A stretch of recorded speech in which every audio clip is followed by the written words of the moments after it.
first step is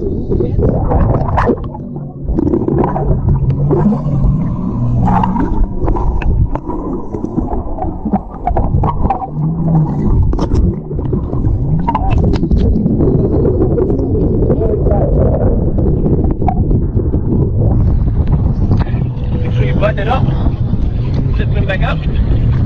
Alright, next you're going to grab the two legs and just try an overhand knock.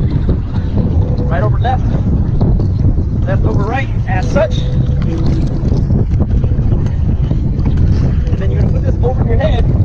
This is the part that you're going to inflate. So you're going to grab air, you're going to grab your hand, you're going to slap air inside. Go underwater.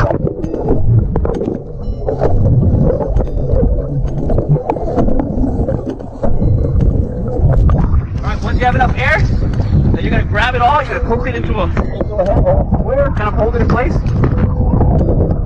And then you're good.